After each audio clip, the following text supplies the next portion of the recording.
Hi again, everyone. I'm Ollie Matthews. This is Societal Narcissism. This video is sponsored by contribution from Tanya. Tanya's done a bunch of videos in the past, so I'm sure everybody's well familiar. She has sent in another audio file. Here we go. First, I want to say I have been no contact with my family, all of them, every last one of them for nearly 4 years.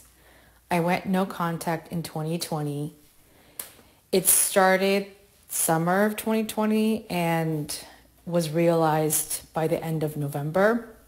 So there are certain people, I kind of have different anniversary dates in my mind of the last time I saw this person. Like the last time I saw my mom was when she broke into my house. I had to call the cops on her. Okay, that was dramatic. That was something I never wanted, but it happened. And it's just kind of the icing on top of the cake because it just illustrates my relationship with her, that it had to get to that level. The idea that anybody would break into your house, let alone your own mother, boomer mother in your case, it, on one end, it never ceases to amaze, and on the other end, it doesn't surprise you.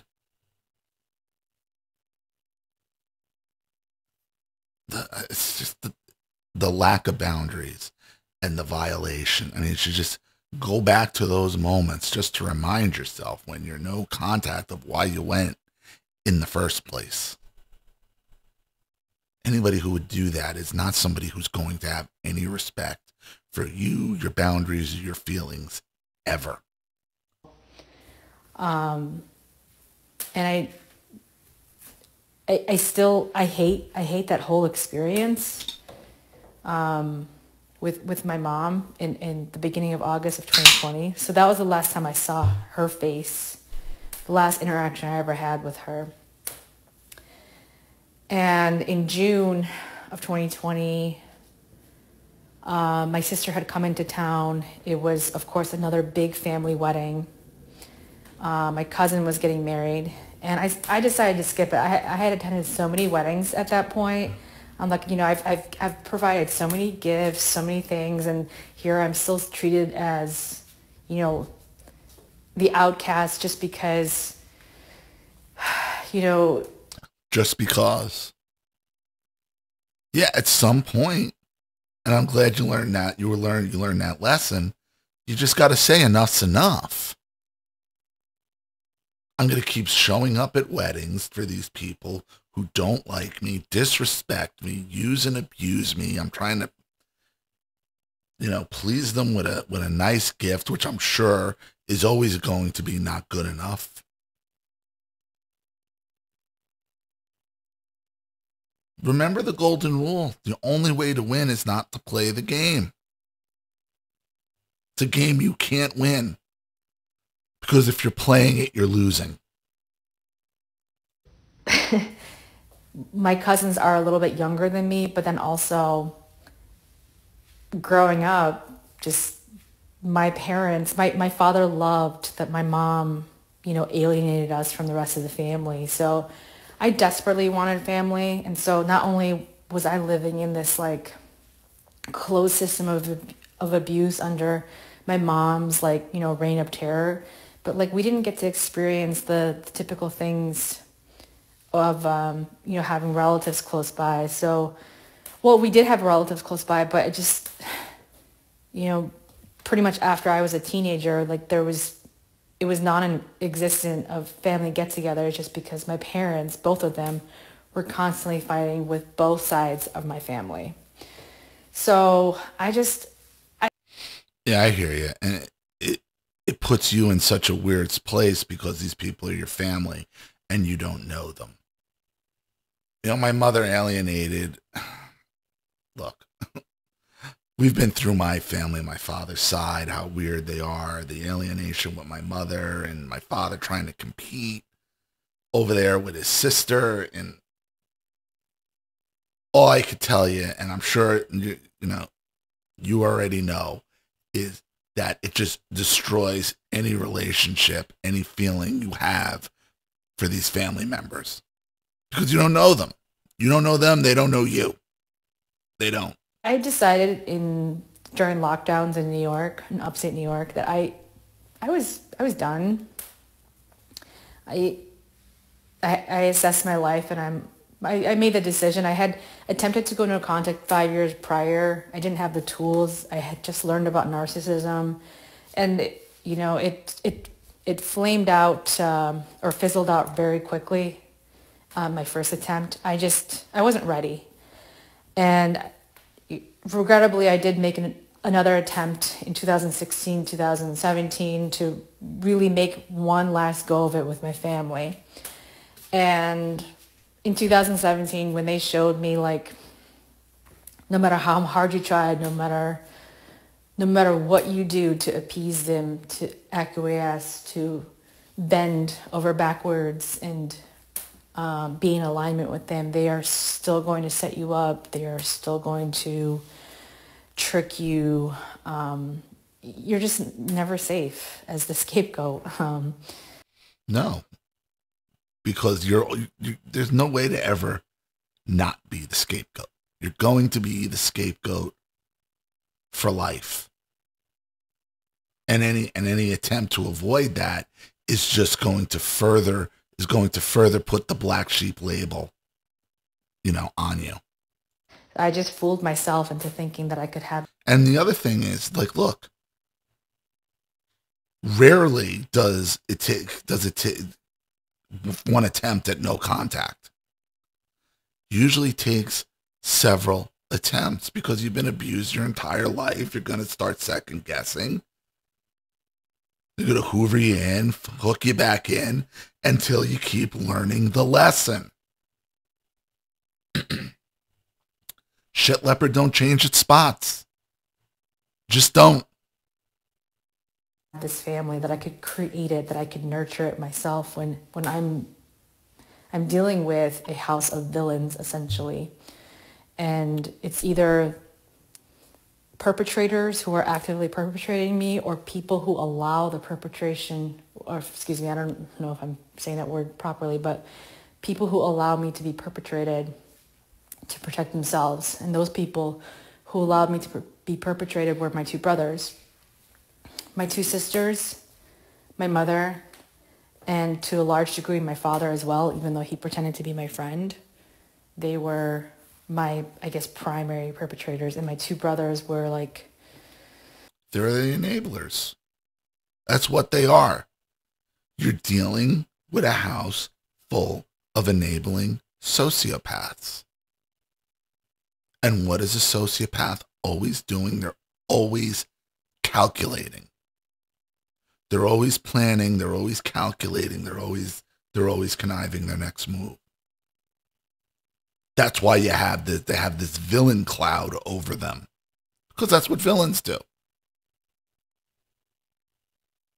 Most villains in culture are sociopaths. Pretended, I guess, to be my friend, but never really lifted a hand to help me. In fact, they expected me to help them.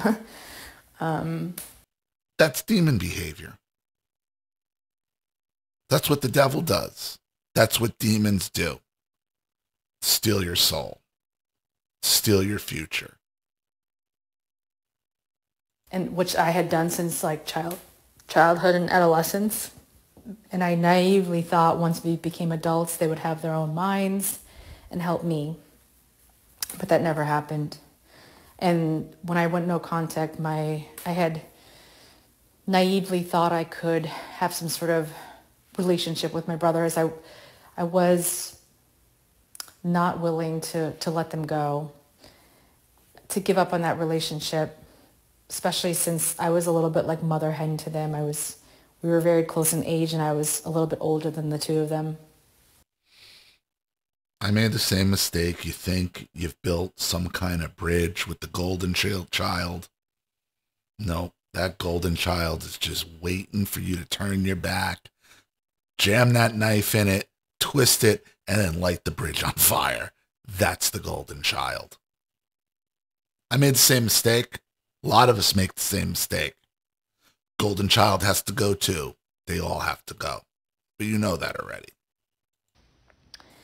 But you know, in no contact, they really kind of showed their hand and quickly, you know, gave up where the new state I was living in, the new city, giving me a hard time of, you know, that I was being difficult for. Yeah, you can confide in no one. Confide in no one who has access to anybody you're trying to go no contact with. They can't be trusted.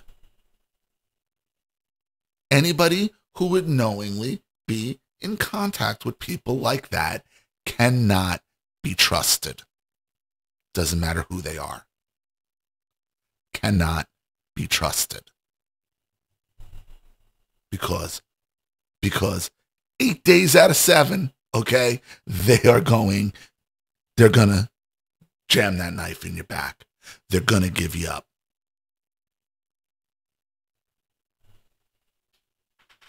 Every day of the week and twice on Sundays. 8 days out of 7. It's just reality. And it sucks. And a lot of people will watch my videos, have watched my videos, and then I've given this advice, and they've come back, and yeah, you were right. You were right. I didn't listen. But it's hard because you're emotionally involved in this, and you just so want to have a normal relationship, something normal in your life, like, and it's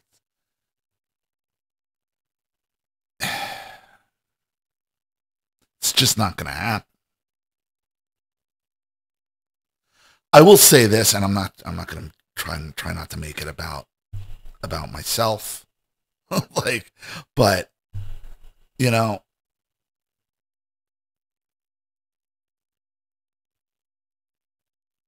one of my biggest fears was I was like these people. It always is with all of us. And I've had my grandparent, my mother die, people die.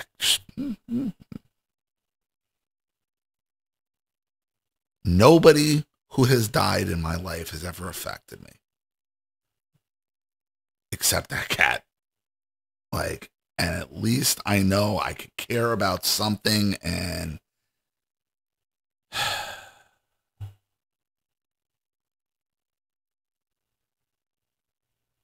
that's the damage these people will do. I mean, it is. So, I mean, this last week I've become, I guess, a lot more reflective. It's a weird time for me. Back to your video. Going no contact, and I had to make the call to cut them loose as well. And I did. And I've been by myself for nearly 4 years now. But I have to say that my life is richer and blessed, peaceful. The first 2 years were difficult, and there was a lot of mourning. But my life has improved significantly. So you're lucky. You're lucky you got your mourning out. Bro, there was never any mourning. I was just happy to be away. I've never mourned anything before. So you're actually ahead of me on this one. I'm kind of glad, like, and you're always great, and you're very patient. She's been very patient with this video. It's been a while. But I think if I had made this video before Axel died, it'd be not that the advice would be different. I don't know. Maybe the tone would be different. It'd be a different video.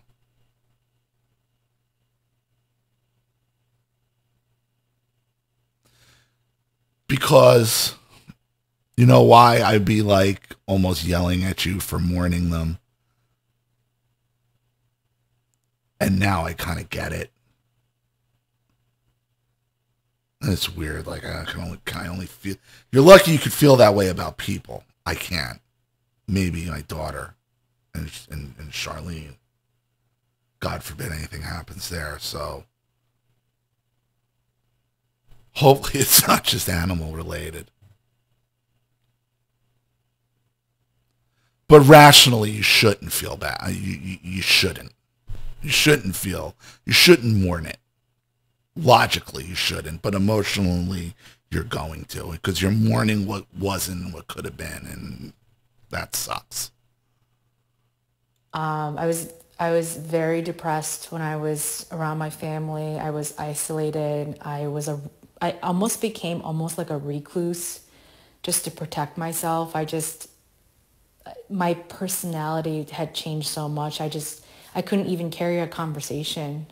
And I'm this kind of vibrant, friendly person in my regular life. And I was like a shell of myself. And my person, my identity has been restored. The person who I am, who I always was, and the person who I had to basically deny just to survive in that closed system of abuse. That's how they control you. Even though I was low contact with my family, I thought I had some sort of semblance of, control, mitigating the risk of my family, but they had me exactly where they wanted me. And I guess why I'm making this recording right now is right now it's the end of May 2024, and in the earlier part of this month, I still have my same phone number over the last number of years. There's a number of factors why I needed to keep the number. I do plan on finally changing my number later this year, but there's just been, I know that that's not advisable, but everyone is blocked. So no one can access me, but Unless they got a burner number or a burner phone, or there's a million ways. Like the changing your number thing, like I used to be a proponent of it. It's just too easy to get information these days. If somebody wants to find your number, they could just pay to get it. They could just pay a fee to get it. It's not difficult information to find. It really isn't. So block and just keep blocking on that one.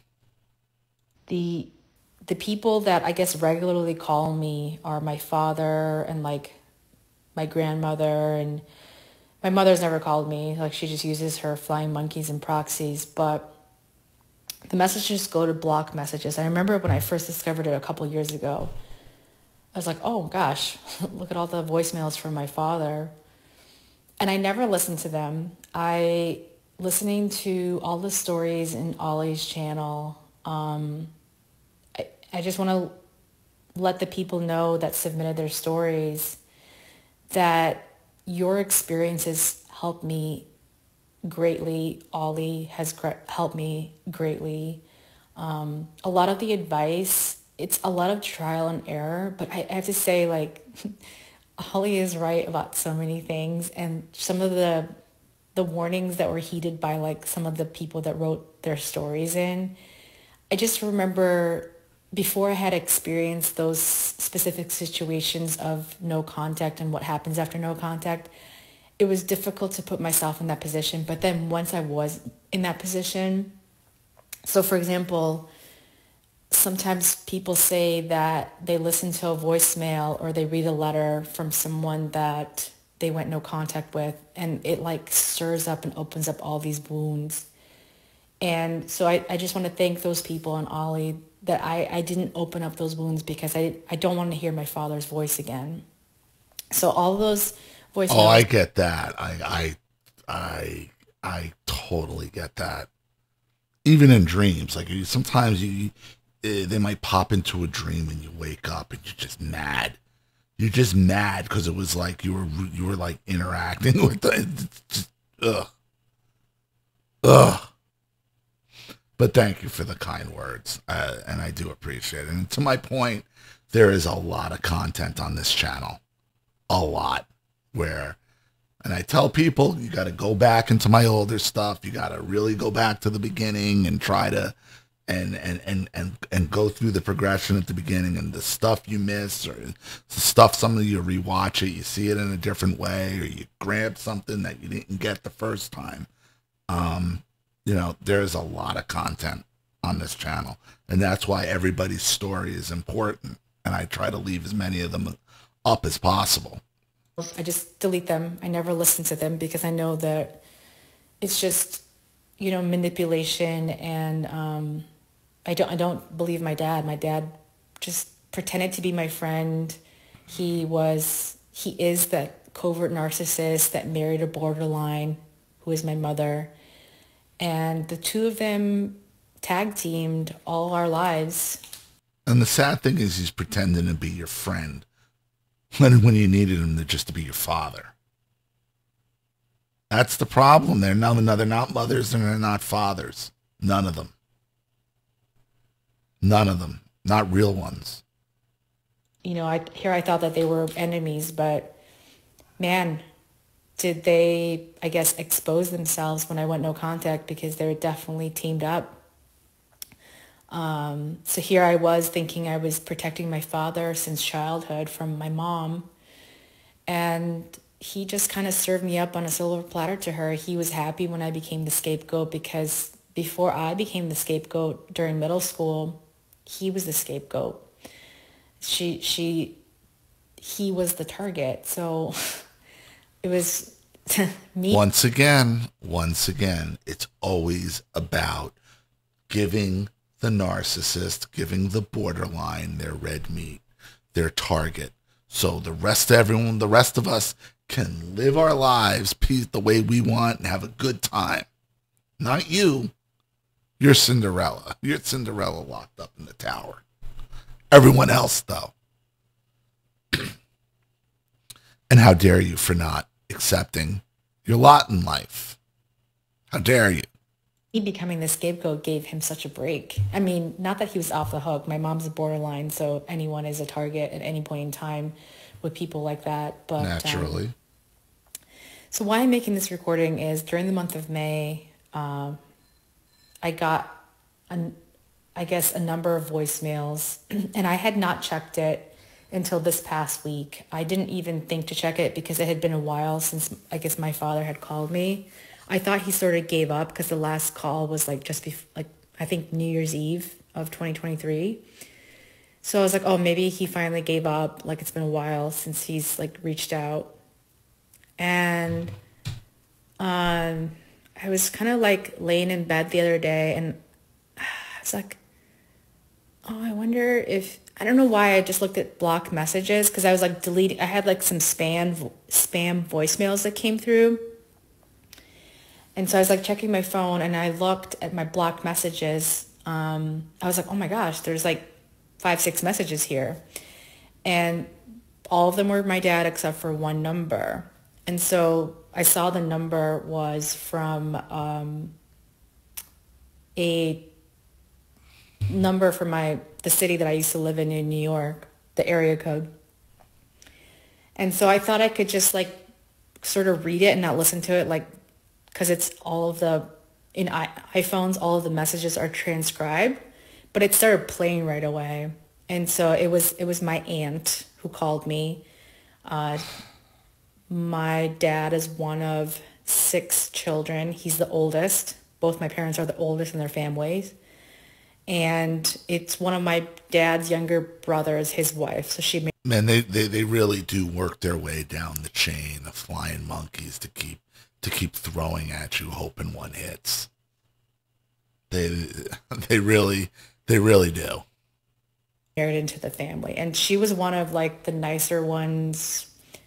My aunt, she kind of like the peacemaker, but I think she enjoyed that role of being like the peacemaker. But I did attempt to forge a relationship with her during adulthood, and it was, I think it was just kind of like very surface level. She wasn't that deep, let's just say that. I think she just liked that role of peacemaker. So she had her own agenda. Listen, sometimes the flying monkeys have their own agenda. Okay? They're dropping like the narc is basically, this is like a military drop. The narc is flying over, dropping her flying monkeys out the plane onto you like paratroopers. Don't take them in. Shoot them out of the sky. So I listened to her voicemail, and it was a very matter-of-fact voicemail. She's like, "Hi, Tanya.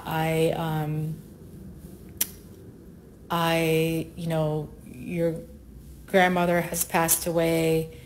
The funeral's this weekend. Uh, please come." And then she said, "I love you." And then she hung up. So it was very quick. So that's the first time obviously I heard anyone from my family in like almost 4 years. And then I thought about the voicemail. I'm like, how does she know that I'm like okay, that I'm still alive? Like, how do the voicemail was so casual, like there was this like some sort of inside knowledge that I was okay. Like, Yeah, there was no inquisitiveness to how you were doing.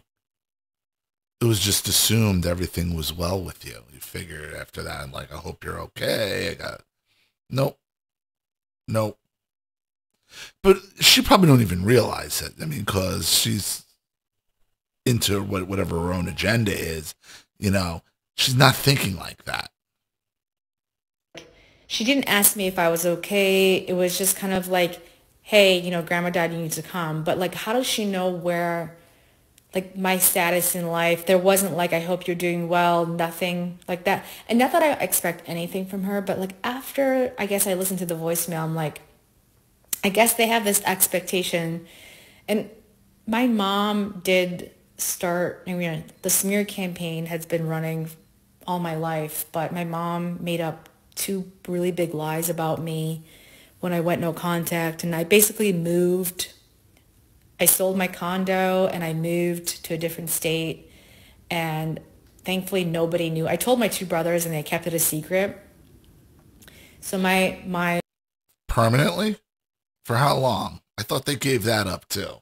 my parents didn't find out until my dad showed up at my front door and encountered the new owner. And then they went into a tizzy. And so How did your father find the place? Your brothers obviously gave it up. right away, it's like the explanation and the smear campaign started of why Tanya was suddenly gone, right? Because here I was in my condo, isolated, alone, no support system, thinking that maybe I had some semblance of control, but I was so lonely and alone. And I had this large immediate family, and I also have a large extended family. But I just discovered during lockdowns, we weren't allowed to, in New York, it was very restrictive. We weren't allowed to even visit each other. So I was alone. It was compounded because I had no support system whatsoever. Which was the point, which they wanted to isolate as many people as possible back then, for a litany of reasons. And I just really realized, wow, you are alone. Like, this is a false sense of security. You don't have this family. There's like nobody like checking in on you. You don't have a family. This is false. And that's why I'm like, okay, well, if I'm alone, I might as well be alone under like my direction, under my control. I'll be alone Under your own terms. If you're going to be alone, it'll be making under your own terms, not theirs. I'll make the decision myself of where I want to be alone, and I don't want to be here, and I don't want anyone to have access to me. So that was like where everything sort of birthed itself of no contact, and just kind of it grew from there. And I set everything in motion. I made a 6-month plan. I talked with my boss. I asked him if I could be remote 100% and relocate. So I put all my ducks in a row. I planned very well. I slowly just unloaded all of my possessions and gave things away to charity for the most part, put things on the curb. I wanted to take nothing with me. I didn't want to take one piece of furniture because that meant my mother or father or someone in my family had sat on it. They had gifted me the furniture, or they were with me when I bought the furniture. I get that. You just want to start over and you want to bring nothing that they've even touched or looked at any type of reminder with you whatsoever. That's quite natural. Or some X, Y, and Z. I wanted a fresh start. And so sometimes I hear those stories of the people who they buy the air mattress and they sleep on that for the first whatever month in their new place. They have no furniture. That was me and a bunch of boxes. I didn't hire a moving van. It was just me and some of my possessions and my kitty cat. And I just left in the middle of the night, like I was leaving an abusive relationship. And yes, domestically, I didn't have a partner in my home, but it might as State of New York at that point might as well have been, yeah. You know, they didn't even want you traveling in your car for a certain period of time. Might as well have been a situation like that, because domestic abuse is domestic abuse. And I needed to leave. I recall so many stories on Ollie's channel of people attempting to leave and, someone in their family sabotaging it, calling the cops, thwarting all of the efforts of no contact. And I didn't want, the biggest risk I put myself in was telling my brothers. And in hindsight, I should have never done that. But in my mind, I was like, well, when I'm gone, I want someone to tell them what happened to me, I guess, when I relocate. So I was sort of kind of looking out for myself for a little bit. Doesn't matter. Because why? For what purpose? Some kind of lifeline that they're going to come rescue you, or when you go, and you don't look back. No lifelines. But you said you learned that lesson too, so. But anyways, I know this recording is getting a little bit long, but I just wanted to say that I didn't know which grandmother died. My aunt didn't say which grandmother died. Obviously, I actually just Googled this morning, so I found out which grandmother, because the funeral homes, they kind of list everything online these days. So I saw it through the funeral home, and it was my paternal grandmother, so my mother's father. And she was 93 years old. But she wasn't my grandmother because she didn't make an effort to be my grandmother. And to my cousin... Well, if you have to Google it, if you don't even know which one died, and from the aunt that told you that your grandmother had died, it wasn't obvious from, then you don't know these people. Like, you're under no obligation whatsoever to go there. Cousins, to her other children that my grandmother was close with, yes, she was their grandmother. But because I lived in the household that I grew up in, where I'm one of 5 children, we were all alienated from our relatives because my mom was constantly in a fight with them. And then my dad absolutely loved the discourse, because he could just run away and be with his family, like his mom and his siblings. Right. He had a ready-made excuse to run back to mommy. Oh, this is all crazy. I gotta go. Did he take you with them? No. Or did he go by himself? And spent all this time with them, and then here I was with my siblings stuck with our mother. There we go. On Thanksgiving, there we go. He'd leave. My father. He'd leave by himself. So he'd leave by himself. Leave all the what? A child. And I know most of your anger is directed at your mother, but you gotta understand, your father is the grandmaster. He is the grandmaster. He is the ringleader. It's all about his happiness. Would do the obligatory thing of having Thanksgiving meal and then sneak away and spend Thanksgiving for the evening portion with his family. And he was constantly doing that, and he loved just that there was that discourse, because he didn't give a crap that, it would have been nice to spend time with our cousins and our aunts and uncles, but we weren't allowed to because, either he was always in a fight with his family, so sometimes he wouldn't go, he would just spend it with us, and it would just be really fake and awkward.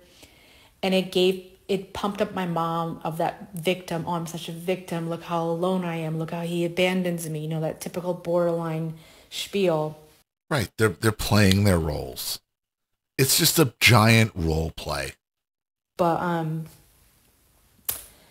what was I gonna say? Yeah, so my grandmother, I owe her nothing in death. And I really give Ollie a lot of credit because for all of my life, I think that fog, fear, obligation, guilt, or whatever, my mom really beat that into me, proverbially and physically. But I had so much guilt and I just had so much obligation. And I would do things to my detriment and sacrifice my time and money for my family, for others. And the weekend of my grandmother's funeral, it was like the third weekend of May of 2024, I had a very important milestone in my life, which I'm not going to disclose because I just want to keep certain things like private. But let's just say there was a very happy weekend for me. And here I was going to disrupt my life and go to this funeral of this woman that was basically a stranger to me. Yes, Yeah. I've known her since birth. Yeah, why would you do that? Why would you do that? But as a child and as a young adult, as an adult, this woman didn't serve as my grandmother. She was okay, even though she was the matriarch of the family. She could have put her foot down and said, okay, I know we don't get along with your mom, but you're always welcome to family gatherings. Like, Right. She could reach as a grown woman. She could have reached out to any of her grandchildren at any time. I don't know if she could drive her. I'm sure, imagine she could drive or had somebody access to drive her to come see you if she wanted to see you or call you, but she didn't. She made no effort. As did my father's side. They made no effort. So, whatever. Die, you die. Bye. Bye. Sorry. Sorry. It's too bad. It's a shame. But I don't feel any type of way about it. And neither should you. you're always welcome to X, Y, and Z. But she never did that. And she had the power to do that because she was a very strong personality and everyone listened to her. And she had the power to stop my mom and my dad from what they were doing, and she chose not to. And Well, yeah. I mean, she's a queen bee, so she's probably running the whole show. She's running it all. Enjoying the chaos. so I was, As daddy keeps running back home, abandoning his family to run back home to mommy on Thanksgiving and holidays, except when he was fighting with mommy and then back. So it was like this constant, it seems like this borderline woman struggle because more likely than not, your mother is probably a carbon copy of your father's mother, grandmother. Father went and married a version of his mother, and these two versions of each other are fighting each other every holiday, competing for your father's attention, and he decides who the winner is every holiday at the detriment of the rest of the family and mainly you. So yeah, you shouldn't really be feeling any guilt about anything or showing up to any of their funerals. Death doesn't absolve you of living a terrible life. Just doesn't. she let me down and she let my siblings down. And yes, my cousins, they all love her, but I don't have that relationship with her. So she's dead now. There's nothing I can do for a dead person. Why would I put myself back into that situation? Just because someone died, now everything is okay? No. Right. Nope. I'm not going to put myself, I'm not going to break no contact just because to go to a funeral. But I think my former thinking, I would feel so obligated and guilty. I would do that. And it's just such a gift to have that peace that I put myself first. going no contact and choosing yourself and putting yourself first and having that self-care and rebuilding your life and preserving your finances and your time, it is such a gift. And my nervous system, I was a constant wreck. I was perpetually depressed, perpetually had anxiety. And I just have this peace because I'm not constantly being poked at. I'm not constantly being sabotaged. I'm not constantly being set up. I'm not constantly being rejected and isolated and excluded from family vacations, even with my immediate family. I don't have that disappointment and that. Right. And you've taken it away from them. You've taken the ability. This is why they got to lie about you. Because you take the ability away from the ability for them to take things away from you. You take the ability away from them to exclude you from events and family. You take that all away from them by just cutting them off. That rejection by like my mom and my two sisters on a continuous basis. I rejected all of that when I went no contact. And I just want to thank Ollie and the community because it does get better. It's the first couple years, no contact is tough, but it does get better. And the fact that, I think Ollie said, I feel nothing. It is, this person is a stranger to me. Her obituary, yeah, I have a connection to her because that's my paternal grandmother. And it was nice, like I finally found out her birth date and the year she was born and her age. I knew kind of. If you don't know any of that until they die, then you don't have to go to the funeral. And you certainly don't need to feel terrible about it. Yeah, I felt nothing and I still feel nothing over my mother. Nothing. Which bugged me because it says what does it say about me? So I'm glad I'm all messed up over Axel. Roughly her age, but she's nothing but a stranger to me because she behaved like a stranger to me when she lived. So I don't owe anything to her in death.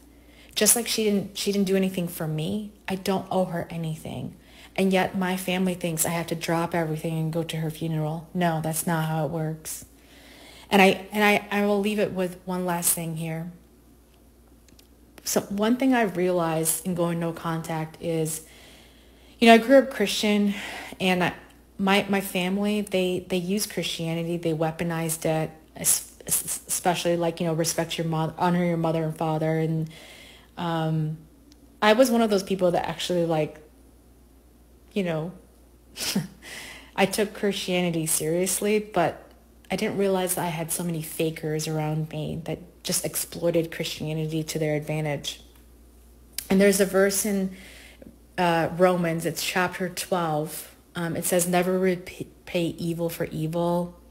And I forget exactly how it goes, but it just basically says God's like, I'll take care of it. You don't have to repay evil for evil. Basically, don't pursue revenge. And so thankfully, I've never done that. I think I would be too scared and feel too guilty to ever do that. But I think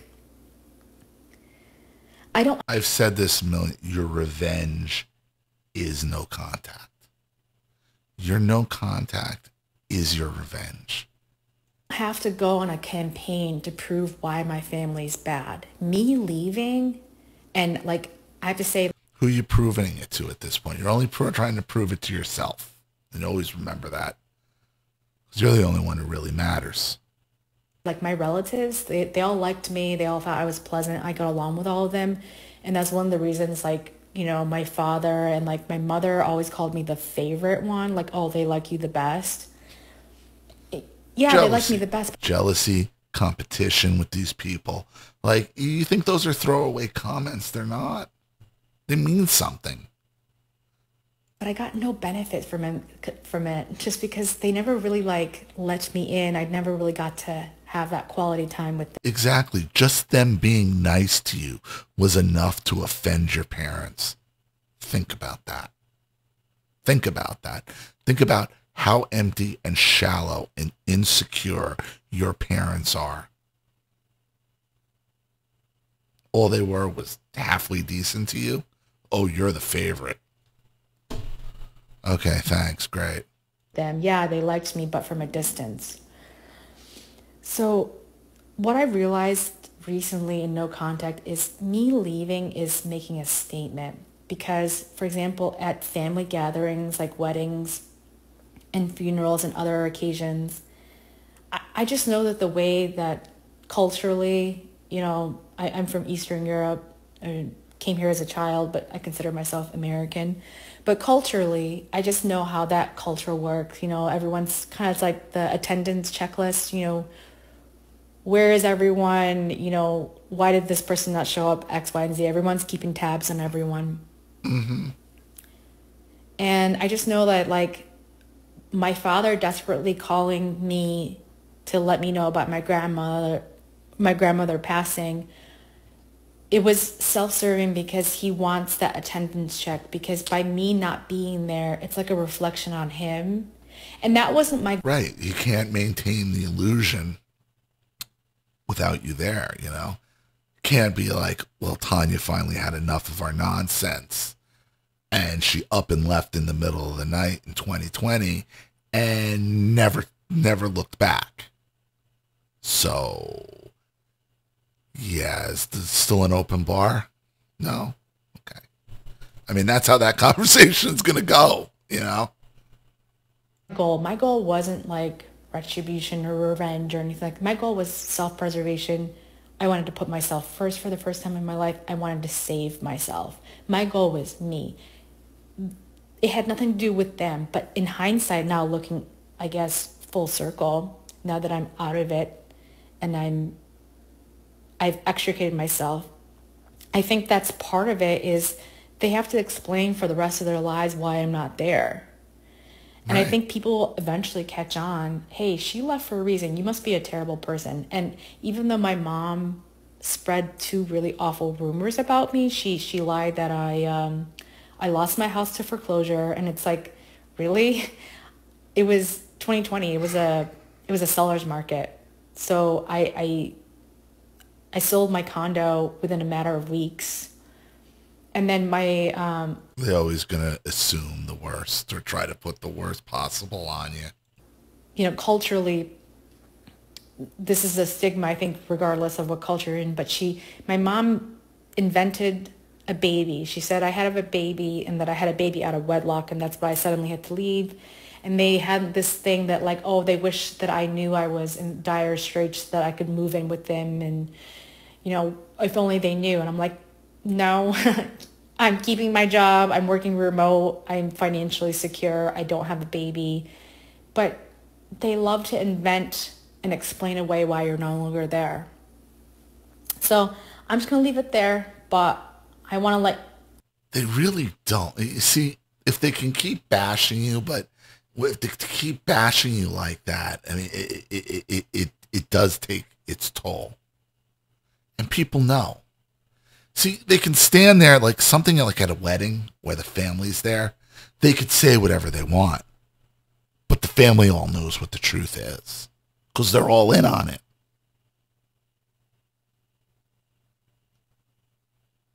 That's why, I mean, they could lie to strangers, yeah, but they're not getting away. Like when you don't show up to the funeral and you don't show up to weddings and you don't show up to family gatherings like that where it's predominantly family and people who know the family and know the ins and outs. They don't want to have that conversation there because everybody there already knows the truth. So they can just stand around and gaslight each other. Let them. It's great. I think that's awesome. Rock on. Let's do a conga line and talk crap on Tanya. Yay. Yay. Come on, think about how pathetic that is. I guess the community know that 4 years later, it's, I feel indifferent. I think that's the best way. I feel indifferent toward them. And it's a lot of work to heal and recover, but indifference is gold, in my opinion, because they are just strangers to me. And yes, I don't even reflect on like the good memories now. It's just like a distant memory, all of them. And I just want to keep them back there. So I guess have a good day, and I'm going to end it here. Okay. Absolutely. I mean,